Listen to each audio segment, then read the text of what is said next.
Hay un dato en el material de hoy que para empezar se me hace brutal. A ver, ¿cuál? Es de un estudio global de IBM. Fíjate, revela que 8 de cada 10 CEOs sienten que el mundo de los negocios es, pues, más complejo e incierto que nunca. Bueno, eso es el pan de cada día, ¿no? La sensación de que las reglas cambian a mitad del partido. Totalmente. Creo que hasta ahí todos asentimos, es lo que se respira en el aire. Claro, pero aquí viene el golpe. De esos 8 líderes que sienten el caos, solo 2 se consideran realmente preparados para manejarlo. Uf, es una brecha de confianza abismal. Exacto. Y esto nos lleva a la pregunta central que exploran nuestras fuentes de hoy. Si la respuesta no es más tecnología ni otra metodología de gestión de moda, ¿dónde está la solución?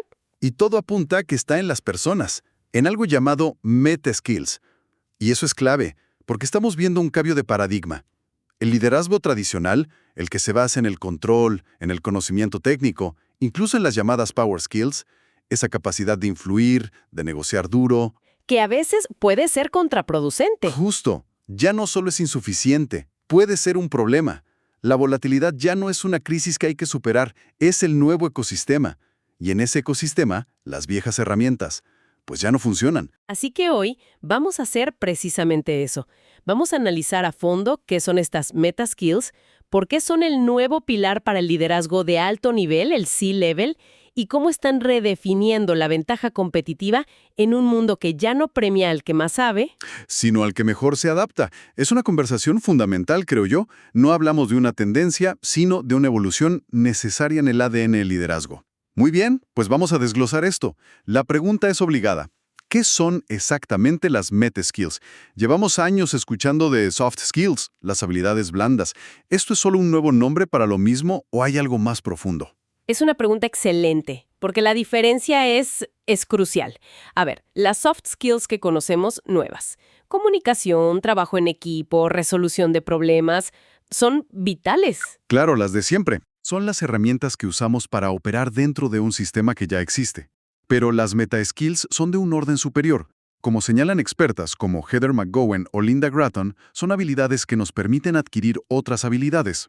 Me gusta mucho una analogía que encontré en las fuentes. Dice que si las soft skills te permiten funcionar en tu trabajo... Las meta skills te permiten evolucionar para los trabajos del futuro. Exacto. Esos que ni siquiera podemos imaginar hoy. Esa analogía da justo en el clavo.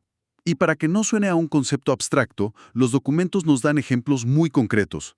La base de todo, la primera, es la autoconciencia. El punto de partida. Totalmente. Sin un entendimiento profundo de tus fortalezas, tus sesgos, tus detonantes emocionales, es imposible aprender o liderar de forma auténtica. Luego mencionan el pensamiento crítico adaptativo. Y el matiz adaptativo se me hace clave. No es solo analizar un problema. No, para nada. Es tener la flexibilidad mental para rediseñar un modelo de negocio completo mientras el mercado se te cae encima. Es otro nivel de agilidad. Totalmente. Y va de la mano con la siguiente, que es la regulación emocional consciente. Y aquí hay un giro muy interesante. No se trata de suprimir las emociones como nos enseñó la vieja escuela de los negocios son fríos. Claro, de no traigas tus problemas a la oficina. Exacto. Se trata de usar las emociones como datos. ¿Qué me está diciendo este miedo, esta frustración en mi equipo? ¿Es una señal de que la estrategia no se entiende? Es inteligencia emocional aplicada a la estrategia pura y dura. Es que, ¿quién no ha mandado un correo electrónico enojada del que se arrepintió 5 minutos después?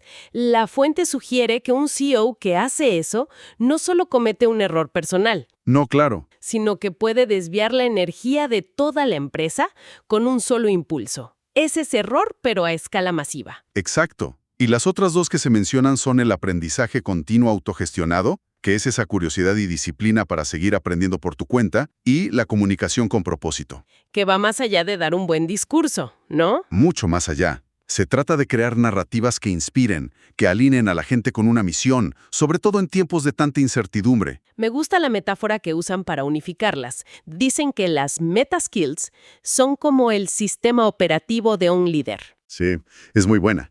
Sobre él puedes instalar cualquier aplicación, una nueva habilidad técnica, una metodología ágil, pero sin un sistema operativo robusto, las aplicaciones o no corren bien o de plano se estrellan. Y es aquí donde chocan con las power skills que mencionábamos al principio.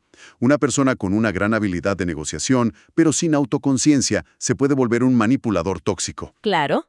Alguien con gran poder de influencia, pero sin regulación emocional, puede ser un líder carismático, pero errático, que lleva a la empresa al desastre. Las meta skills son el ancla que da propósito y dirección a las demás habilidades. Ok, el concepto queda claro. Ahora, aquí es donde se pone realmente interesante. ¿Por qué el material insiste tanto en que esto es crítico específicamente para la alta dirección? ¿Qué ventaja competitiva real ofrece tener un C-level con estas habilidades? Porque las decisiones que se toman a ese nivel tienen un impacto exponencial.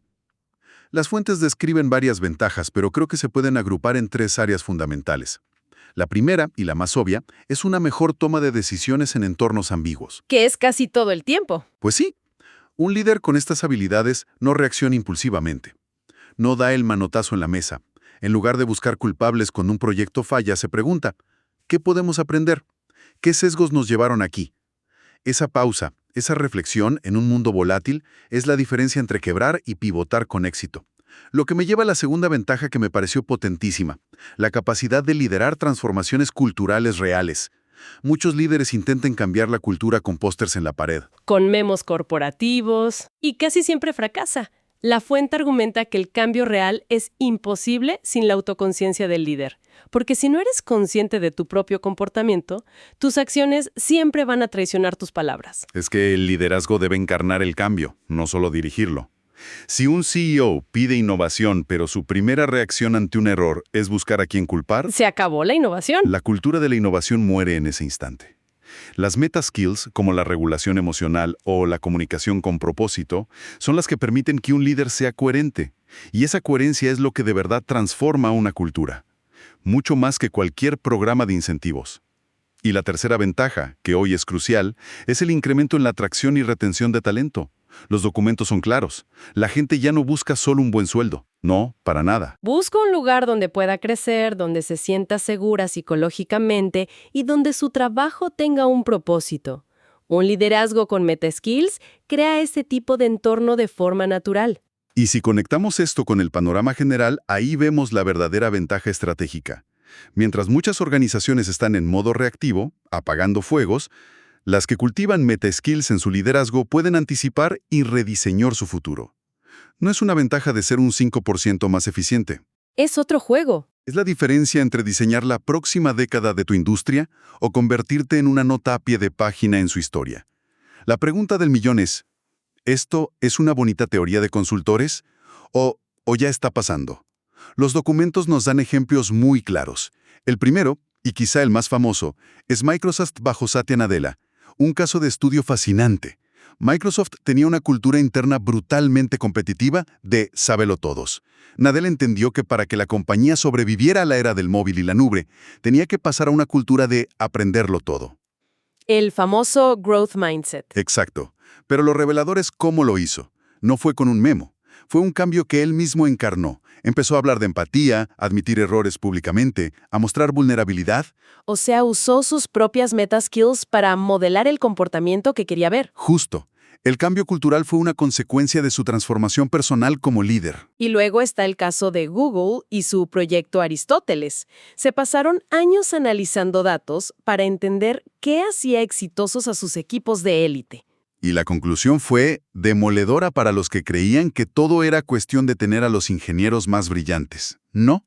Totalmente. El factor número 1 era la seguridad psicológica, la confianza de que puedes ser tú misma, tomar riesgos y cometer errores sin que te humillen. Que es, en esencia, un resultado directo de un liderazgo con autoconciencia y regulación emocional.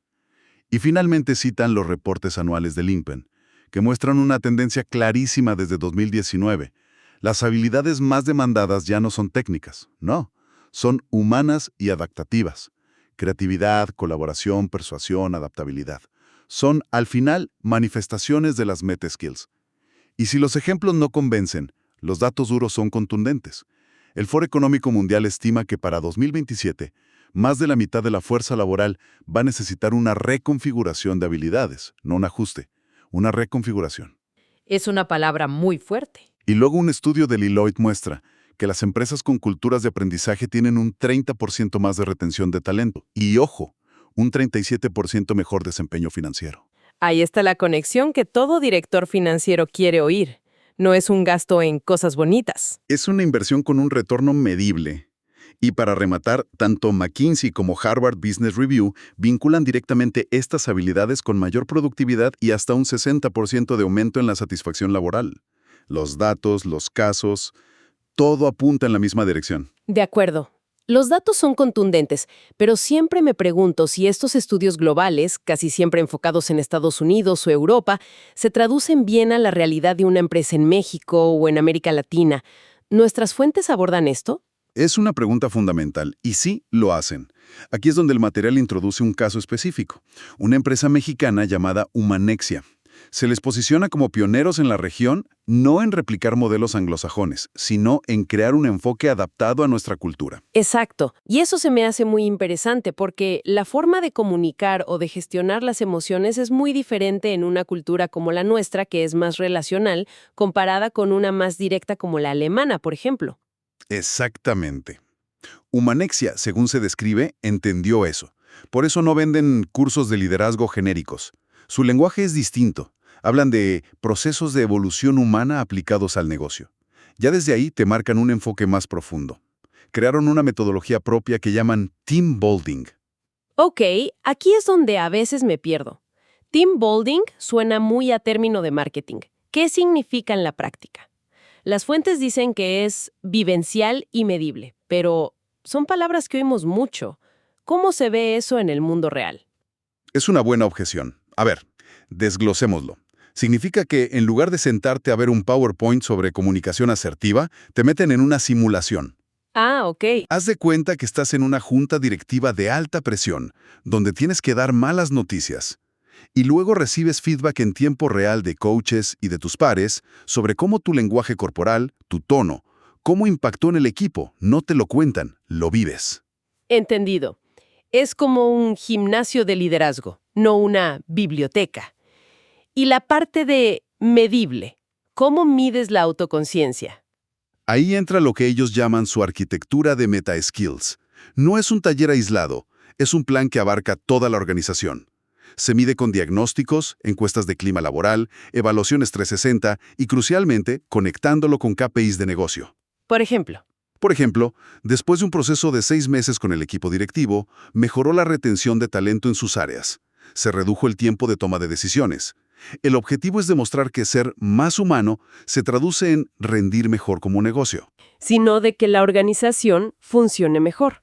Y me llama la atención cómo se describen a sí mismos, no como una consultora. Sino como una comunidad de transformación. Sí, y ese es un cambio sutil, pero importante. No se posicionan como expertos externos que vienen a darte la solución mágica, sino como socios que te acompañan en un proceso de cambio que es, por naturaleza, difícil. Y a largo plazo. Es un modelo fascinante, pero se enfrenta a un gran reto en América Latina. Convencer a directivos formados en la vieja escuela, que a menudo ven esto como terapia de grupo y no como una herramienta de negocio con ROI. La gran pregunta es, ¿cómo logran superar ese escepticismo inicial? Entonces, si intentamos resumir la idea central de todo este análisis, parece que el liderazgo ha llegado a un punto de inflexión. Ya no se trata de saber más, de acumular conocimiento técnico. La nueva frontera es ser más. Totalmente. Ser más consciente, más adaptativo, más humano. Las organizaciones que prosperarán en la próxima década no serán necesariamente las más grandes o las que tengan más tecnología. Serán las más humanas. Las fuentes argumentan de forma muy convincente que serán las más humanas, las más conscientes y, por ende, las que tengan mayor capacidad de adaptación. Y las meta-skills no son como un destino final al que se llega, sino que son el camino, ¿no? La práctica constante que te permite navegar en la incertidumbre sin perder el rumbo. Precisamente, y esto nos deja con una reflexión final que el propio material plantea de una forma muy directa, muy provocadora. No es tanto una conclusión, sino una pregunta para cualquiera que esté en una posición de liderazgo. Adelante. Esto plantea una pregunta importante. La decisión ya no es si es necesario desarrollar meta-skills. Los datos y la realidad del mercado ya lo dejaron claro. La verdadera decisión que cada líder debe tomar es: si quiere ser un arquitecto del futuro o prefiere convertirse en el administrador de un museo del pasado.